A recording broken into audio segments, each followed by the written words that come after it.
They have to carry him down the stairs because the lift is too small. It was held in a building that was inaccessible. People think that accessibility is again just about the ramps. We have an accessible room. Once we are putting all the accessibility features in our building, You architects are the worst. Hi, welcome back to Deconstructing Accessibility. Today we're going to be talking about a range of buildings that go from low cost to high cost. And we have Anubha here talking about some buildings that she knows about. Hi, Zach. So yes, as a traveler with partially invisible or visible disability, I keep experiencing a lot of buildings around in Delhi and across India. And it's quite interesting, yet disappointing many times. I've seen hospitals that are charging us more than 1 lakh for 1 day admission. How did I spend that much money? The accessibility, even in such spaces, whether considering where there's a lot of movement of patients, even in the rooms, is so it's so bad. We hardly see even a basic feature like a grab bar in a toilet. Yeah, it's not just the implementation, is it? It's not just that. There's an attitude, you know. Yeah, and that's the thing. Anubha, if you remember, we went to visit a very high-end client, and we went to visit them in a very, very, probably one of the most elite buildings in Delhi. And what was your experience? You had to take a break from the meeting. Yeah, I had to use the loo, and it was surprising to see that the toilet was designed quite well. There was a disabled toilet, but at the end it was full of cleaning materials and garbage, I would say. So Mops and like brooms and buckets and yes. Yeah, it's always the storeroom. And this is quite common, and it shows a lack of planning. So when you're making a design of a building, have you not made a janitorial room on each floor? Yeah. It's an elite building. Surely you want it clean. Therefore, where are you going to store your cleaning materials? Oh yeah, we forgot. Let's put it in the disabled room. There's a conundrum here because we're moving from a period of absolutely zero accessibility, and therefore people, there are 150 million disabled people in India, probably, I don't know, more than that. I can't do the maths, but it's a phenomenal amount. They just don't come out of their houses. I mean, if they've got a mobility issue, they just don't come out. Yeah. So what happens is, even when you create a good feature, it's not utilized because people can't get there. There's no accessible transport. Even the flats, I know a guy who lives in his flat in Bombay. He literally can't leave his flat without a posse of people to help him. They have to carry him down the stairs because the lift is too small. So, this is the situation that for people with any kind of serious mobility issue, they just can't, even if they at the end point, where they're going to, there's some accessibility. Getting there is such a problem. And so then it creates this experiential disconnection, you can say, that the general public never see disabled people. Therefore, they don't think it's an issue. And that accessibility feature is just a waste of space, as far as I'm concerned.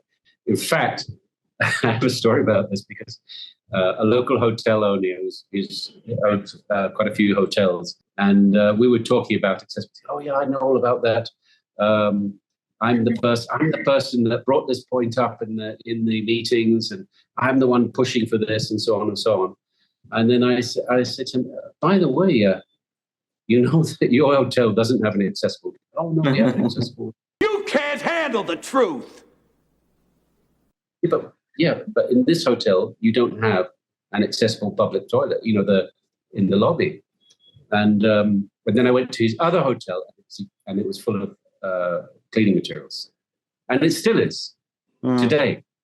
This is 3 years later. I would like to add that mostly there's sort of an unspoken, or you can say like less researched assumption that accessibility is expensive. And also like people think that it's difficult to be done. But that's not the case because people are just assuming, and as per a few researches, I found out that it hardly ranges from 0.4% to 1 to 2%, considering different types of buildings. And the benefits are so enormous Yeah. because it Yes. benefits everybody. We're not talking about accessibility only for disabled. It's universal design. It benefits the guy, pulling his strolling luggage, the Yes. guy bringing some big furniture into the building or whatever. Ramps are great. Good sized lifts are useful for safety reasons. As a fire lift. There's so many benefits, but it's not seen like that. That's a problem. Even in the knowledgeable people, they don't feel it's critical. We had a training about the Bureau of Indian Standards about the National Building Code, and it was held in a building that was inaccessible. Well, isn't that special? And didn't have accessible toilets. It was astonishing. The level of understanding of the standards in that establishment was so high, and yet they couldn't manage to make a commitment to following their own standards. That's central government.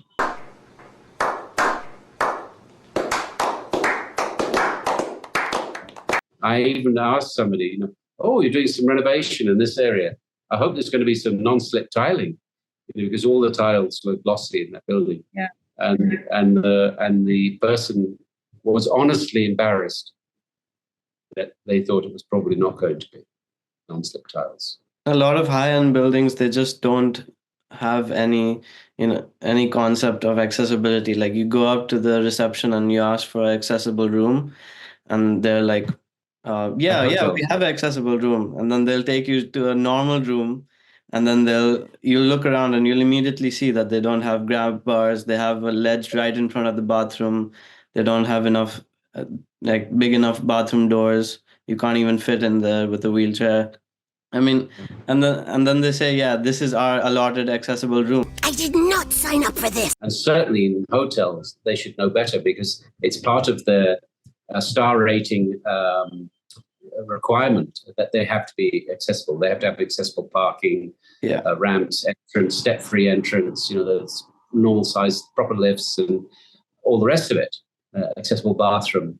So that they know that, because that's a tick box that they have to get through to get that 3-star rating, 4-star rating, or whatever. And if they don't follow it, they don't get it. I think what this all comes down to is capacity building, is that there are millions and millions of builders and planning officers and tourism inspectors who do this star rating checks.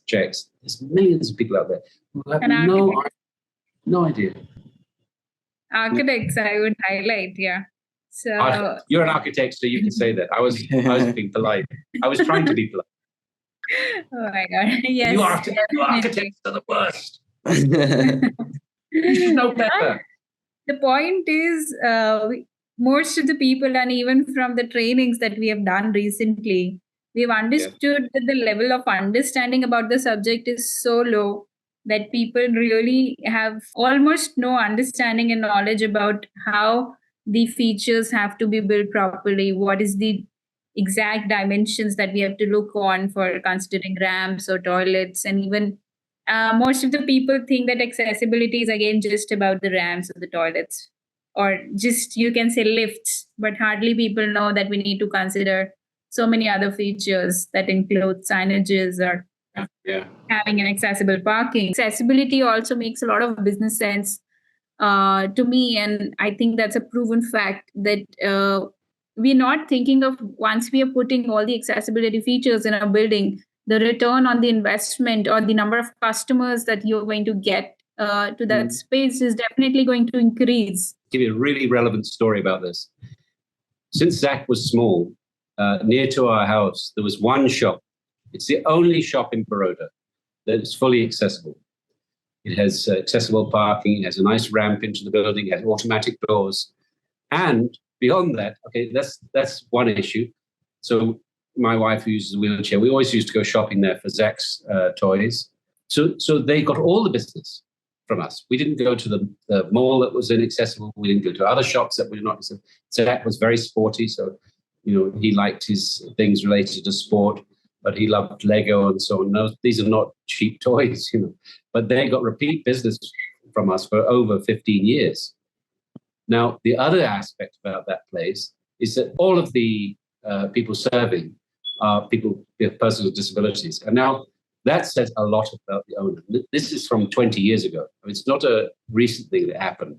And it's one of the most successful businesses in our city, bar none. All these other shopping malls have got fancy Hamleys and very expensive shops and so on. They're struggling. This shop, which is not in a shopping mall, has always done extremely well because it gets repeat business because it's successful. Okay, thank you for watching our video this week. We're going to have a special guest coming next week. Be sure to follow us, subscribe, and comment something to do with accessibility, some questions maybe.